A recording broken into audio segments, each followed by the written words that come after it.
Hi GMO for Idahoans. Today we're visiting the beautiful Wendy Woolard, who owns Cupcake Mixology here in Boise, and she is a cupcake creator. She infuses cupcakes with alcohol, and she does gluten-free, dairy-free, vegan, I mean you name it, she can make it. So Wendy, thank you so much for letting us interview you. You're welcome, thanks. How did you get started making cupcakes? Well, I made a batch of cupcakes and took them to work, and people said, gosh, I would pay for these, and so Really? yeah, and so Just have the magic touch. I don't know. And then a friend, told me that I should take orders and see what happens. Make a brochure, take orders, see what happens. So I did it, and I got 500 cupcakes worth of orders. So for Valentine's Day, and it just kind of took off from there. People were like, this last year? This was just last year. Okay. Yeah. Cool. So, yeah, it was just kind of, I started coming up with different, ideas and asked people what they wanted, and they would tell me what they wanted, and then it just kind of snowballed into, I was doing them every weekend practically for people at work, and they were giving me money, actual money for them. So, yeah. So talk about your alcohol-infused cakes. Like, to me that seems like a bit difficult thing to do. I've never done it, so I don't know, but... Well, I love the taste of Bailey's and chocolate, and so that's kind of where it all started. Is I thought, well, I want a cake that just has a little bit of, a kick to it, and so I started adding it to my cake, and then I started adding it to the frosting, and then I would, give it to people, and then they would, say that they loved it. You should try this, and so then I started using different types of alcohol. I mixed it in with ganache and put the actual ganache in the center of the cupcake with the alcohol, and then it just kind of all works. Yeah. Have you ever done anything with gin? Is that like a gin cupcake? I could do a lime cupcake, lime flavored cupcake with gin. In the frosting or something? Yeah. Sounds good. Wow. Guess we're having a few of those. Few too many of those. Yeah, that's awesome. So, how about, what kind of substitutes do you use to make dairy-free, gluten-free? I mean, can you do grain-free, completely grain-free? Oh, I haven't tried grain-free, but I would love to.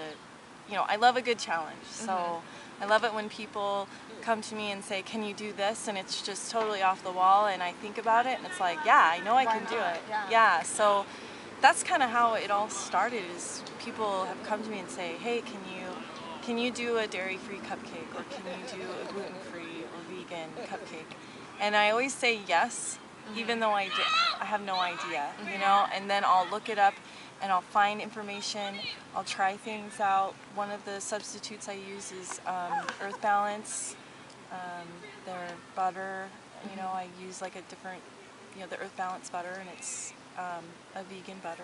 Oh. Yeah, and it has like coconut oil in it and all kinds of different stuff in it that actually works in my frosting really well.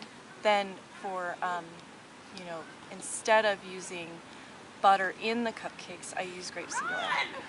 And that's right, and this is my favorite part about it, is that once you found out that canola was genetically modified, you made the switch. So her cupcakes are 100% non-GMO. Yes, totally GMO free. Thanks to you, Leslie.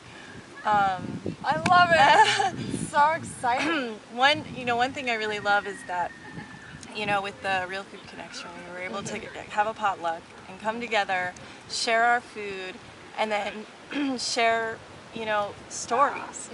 And that's kind of how I got really passionate about no GMOs, is sharing, kind of your story, and me saying, oh, well, I use canola oil, thinking that canola oil is not GMO. Right. Then I was educated.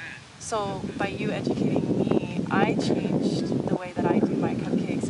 And then by me changing that, I'm able to educate other people. And so it's so wonderful when you can just pass on that education, because a lot of people just have no idea. Right. So Yeah, they just don't know. Oh, and just like you're saying, that's what's so beautiful about this whole thing is that, you know, you say, oh, I use grapeseed oil instead of canola oil, and someone says, well, why? Genetically modified foods, and then they're intrigued and hi, and want to learn more. So I love that this small business of yours can make an impact in that way. You know? yeah, I love doing it. So neat. It's a neat little twist that nobody else really has. It kind of shows that we care, you know, about what we're putting in our cupcakes. If you're gonna be vegan, gluten-free, or GMO-free, you know, and if you want to have like a sweet once in a while, it might as well be totally organic and totally GMO-free, you know. So there's no guilt or concern. A little bit of alcohol in there. Yeah, that's all right. So, that's great. Yeah. So is there anything else that you want to share with our viewers? Well, I just, we have a Facebook website, and you can contact me on Facebook.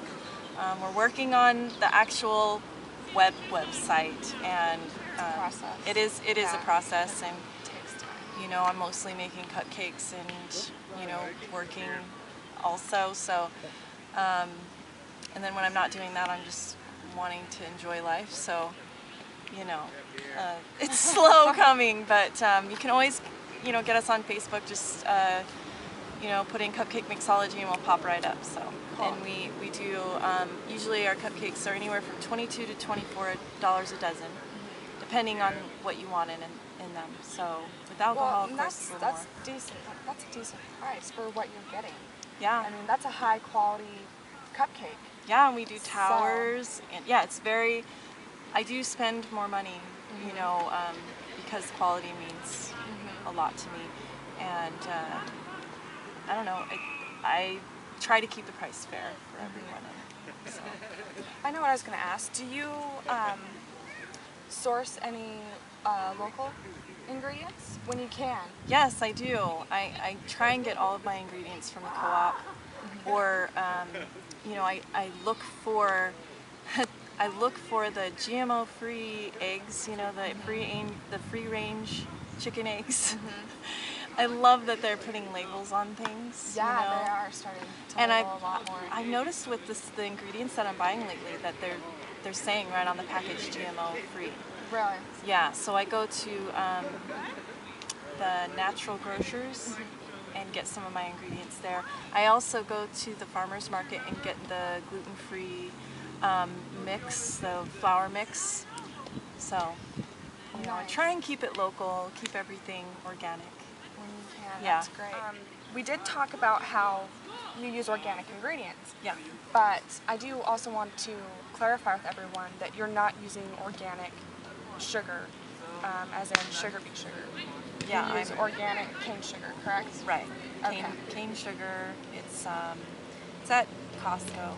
I get the big one of it, and then it's in the stores here locally as well.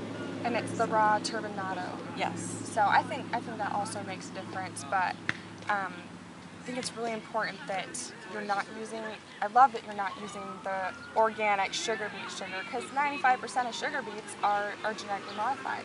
Wow. So you can't really, I didn't even realize that. Yeah, so I can't really trust that even if it was organic, that it would be non-GMO. So that's a fun little fact. She uses cane sugar, organic cane sugar.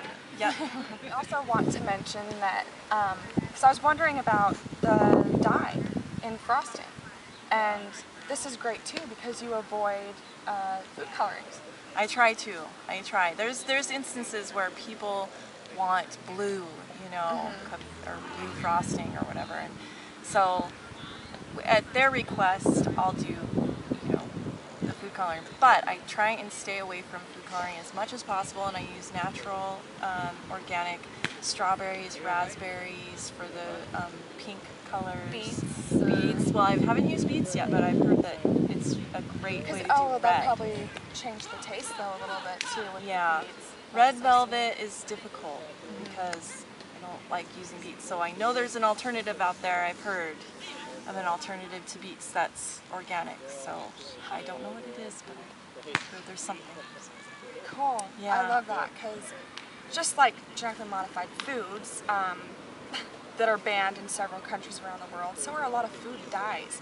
Yeah. And in Red's America, the worst. we're still, you know, feeding them to our children, and so that's great that you try not to use it. Yes, I try not to. At every, you know, if I want to put color in, I usually try and find a berry or some sort of organic food to turn the frosting a color that won't affect the frosting any other way, but the color and maybe the flavor. The flavor is better too. Yeah. So. Yeah, exactly. Why not? Strawberry juice in my frosting? Yes, Yeah. it's good. You know, a lot of people don't have the time and the energy and the resources to get all the good stuff that, you know, they want to make cupcakes, but they want to give their kids something that's good for them too. Right. So it's kind of easier to be able to know someone like me who they can feel confident that I can just give her $22 or whatever, and I'm gonna, you know, have this wonderful product. That you're not going to feel guilty feeding your child. Right, and I'm not going to have to go and get all of those things, because it does, you know, end up costing a little more. But as far as cost goes, like you're saying, yeah, I mean, organic, GMO-free, you know, all of that costs money, but it makes you eat healthier. When you start really focusing on what you really want, what my choice is, it gives you, you eat healthier, and then you're not spending money on all the other crap. Right, It's just, yeah, that's a really good point. I've saved so much money just eating healthier and being more aware and being knowledgeable about what I'm putting in my body.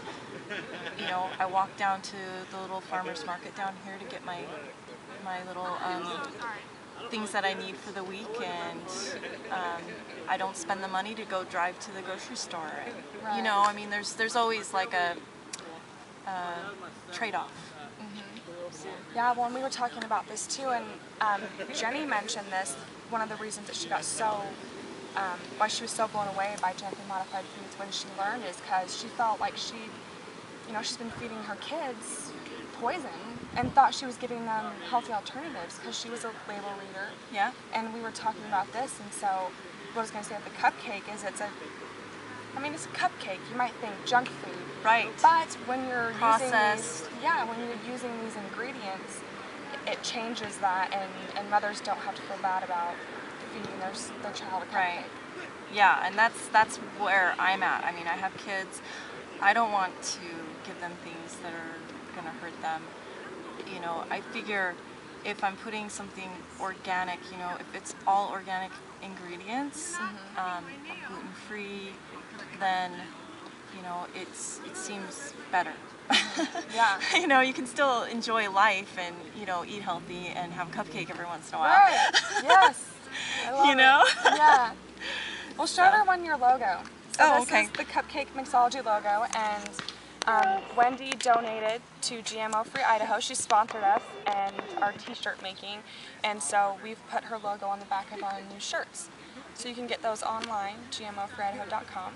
Yep, and we're going to come out with some more shirts too that are really colorful and fun, and nice. We want to put the no GMOs on there. We want to put your logo on our shirts. That would be so cool. Yes, it needs promoted, because just like you're saying, I mean, you got to intrigue people, ask questions. Yeah, you can find that little thing that nobody else has, I think, you know, especially if it's for the greater good. Yeah. That's what you got to do. So. Well, and cupcakes are kind of a niche thing anyway, and then you've taken it to the next level, you know. Yep. So, awesome. Thank you, Wendy.